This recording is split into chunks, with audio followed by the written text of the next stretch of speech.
Right then, this is a walk around video for a Honda CR-V and it's a 1.6 SR diesel. Fitted with a couple of options, notably the metallic paintwork you can see on the outside here, but this one's also benefits from the really sought after sat-nav upgrade. So it's from the top of the range EX model, so you get the sat-nav, you get the much larger rear parking camera as well, and it actually incorporates a DVD player, believe it or not. The car has covered just 67,000 miles with a wonderful service history. We'll have a brand new MOT put on it prior to sale, and is in beautiful condition. Finished in this really lovely sort of gunmetal grey. I think it's called sparkle grey, but I'm hopeless with colours. I should know by now. Been selling them for decades, but I don't. Front of the car, very clean. Lights and lenses are clear and intact without any cracks or condensation there. Bumper very clean, as I said. Bonnet, hardly a stone chip anywhere at all. I mean, you have to look incredibly hard for anything there. Near side of the car, passenger side, beautifully smooth in the panel work. Near side front alloy, very, very good indeed. Only the odd minor blemish on there. And then main panels, really, really nice. Near side rear alloy, again, very, very good condition.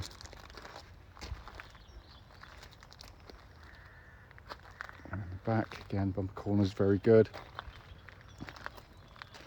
Into the off side of the car, driver's side, again superbly smooth in panels. There's no large dents that I can see sort of jumping out at me. Offside rear alloy pretty much unmarked there. And the main panel work is extraordinarily clean. It's got a really natural kind of gleam to the paintwork. It's not been polished, it's just been washed off, and it is a lovely example, this one. Let's go into the boot area. Absolutely cavernous boots, and it's been kept very well compared to most of this age, because they're normally very heavily used, because that's what they're designed for ultimately. Coming to the back, wide opening rear doors, and you have enormous amounts of legroom. I'm not cheating, because I'm over 6 foot tall and the seats are set for me in the front there.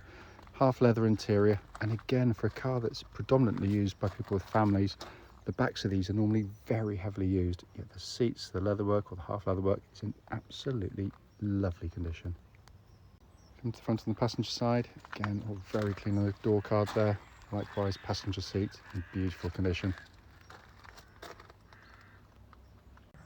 Coming on the driver's side, again, door card really clean and tidy. Footwell area is again very nice, and the driver's seat itself is in absolutely fantastic condition for the car that's now, what, nearly 8 years old. So inside the car now, as always, the engine's running for this section, so the dash can be seen illuminated, and the dash is in beautiful condition. As you can see there's the sat-nav that I was talking about, all working exactly as it should. Pop the counter reverse there, you get that lovely clear gridded parking camera, so everything working exactly as intended. We've got heated seats, all functioning exactly as they're meant to. And up here, dash pinnacle, you see 67,562 miles, and there are no warning lights on the dashboard at all, but it is in simply lovely condition. Finally, just to show you, owner's manual pack and lock and wheel nut key, both here and present with the car. Right then, this is a quick road test video, and this is for a Honda CR-V, and it's a 1.6 SR diesel. The car's registered AY14VJM, and with a mileage of 67,555 miles recorded. The reason for all of our videos, as I always say, especially this road test section, is to ensure that if anyone is looking at any of our cars online, they actually get to see the very car advertised in operation. The reason for that's very simple. Like lots of people, we've been to see cars which have looked absolutely fine in photographs and descriptions, but only to get them find out when you drive the car there's an obvious fault that you'd much rather known about before setting off. So hence that's why we do it. Also done on these very quiet country roads in this lovely part of Gloucestershire, and this actually forms part of the road test route we take our customers on, and the hope is then that it'll be representative of what you'd feel yourself should you be offered a test drive in the car. So coming to the car, it's been very well maintained. Engine starts instantly, settles to smooth, even idle. For no warning lights on the dashboard at all relating to the engine or any other part of the car. And and temperature gauge is running as a third, which is exactly where it's meant to be on a Honda car. The engines are superb diesel engines. Fundamentally, most people buy a diesel for economy, and this is where these excel, because the economy comes very easily to the car. I've owned numerous of these and the Civics using the same engine. In the CRVs, doing the shorter trips, I tend to be sort of 50 to 55 miles to the gallon. Longer trips, I'll be over 60. And you don't have to kind of nurse them necessarily. You know, changing up early, using the gear change prompt, that kind of stuff definitely helps. But if you're smooth and use the gearbox correctly, the economy just comes very, very easily, as I said. But also, being a Honda, they're tough and reliable, that goes without saying, but it's also just a lovely engine. It pulls, it's got flexibility to it.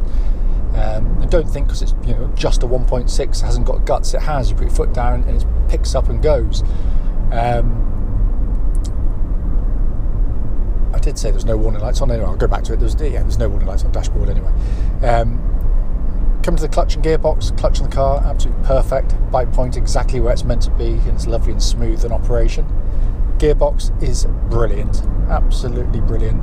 First of all, the positioning of the gear lever, nice and high up, just here. Hand falls to it naturally, but the shift itself is superb. It is, I always say it's true. It's like something out of a much sportier car, because the actual shift quality, the lack of movement, it's very short in its throw, is much more akin to something out of a sort of, say, a much sportier offering.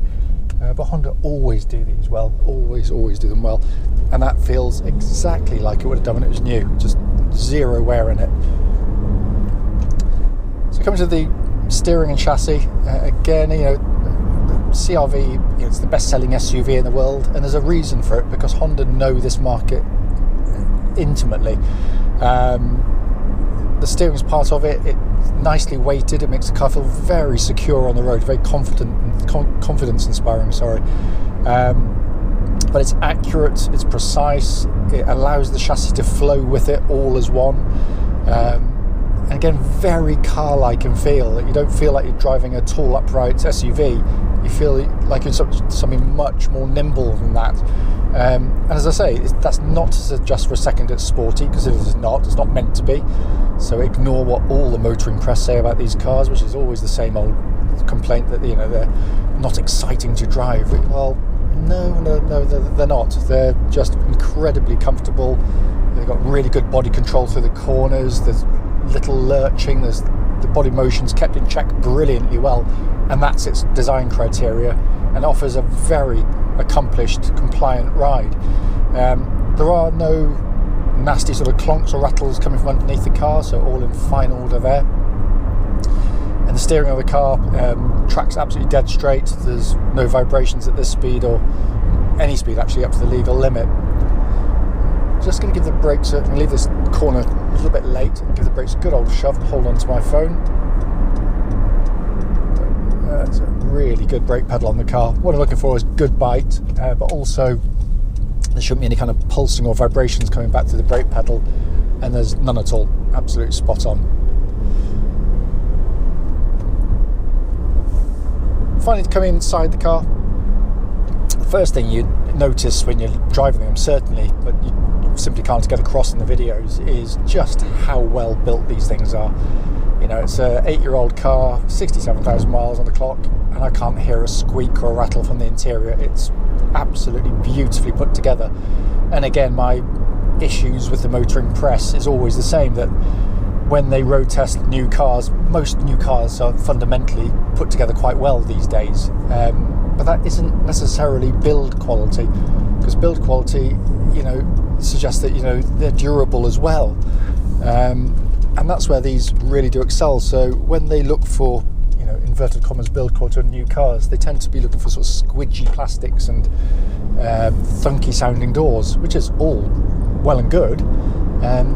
But some of those cars can be incredible rattle boxes after 5 years or so. And yet this is just beautifully done, because Honda, again, know that predominantly they're family cars. So things get spilt in them, dropped in them, knocked about in them, and they're resilient to it to a large degree. Brilliantly done. Also, a lovely car to drive in terms of, you know, the visibility on the road. Even though it's a bigger car, most people who are kind of initially sort of intimidated by them, after driving them, you know, realise actually they're just a lovely place to sit and drive. It's helped by the fact you've got this very low dash line in front. The wing mirror is absolutely huge, which give you really good sense of kind of your positioning on the road and what's going on around you. And then the rest of the dash design itself, which is laden with equipment, is incredibly simple to come to terms with, which is in stark contrast to most modern cars, and all working perfectly. So, as you'll know from the walk-around video, this one benefits from this major upgrade of the sat-nav, all working exactly as it should. You've got dual zone climate control system underneath it, pumping out absolutely ice cold air. All the buttons, every switch has that lovely quality of actuation, that sort of tactile feel that Honda give you. They feel like they're beautifully engineered, and they are, because they, you know, none of the plastics sort of worn off them, as it tends to happen in some, you know, premium model cars apparently. Heated seats again, all working exactly as they should. Dash pinnacle in front is just classic Honda. It's just simple, legible, dead easy to take the information in, beautifully presented. And then finally got this lovely sort of small diameter leather bound steering wheel, which again shows no wear in it at all. There's a really good reason these cars are sought after, and this is a classic example why, because, you know, when you jump into them, even after many years, they still feel solid. They generally, all the bits are working really well, but they're also a really nice car to drive. You know, it would be all well and good being worthy and reliable if it didn't drive very nicely. It would make it a pointless exercise, but this is a lovely car, really, really is. As I said at the start of the video, you know, the point was to pick up on any issues, of which there's nothing at all. Drives perfectly.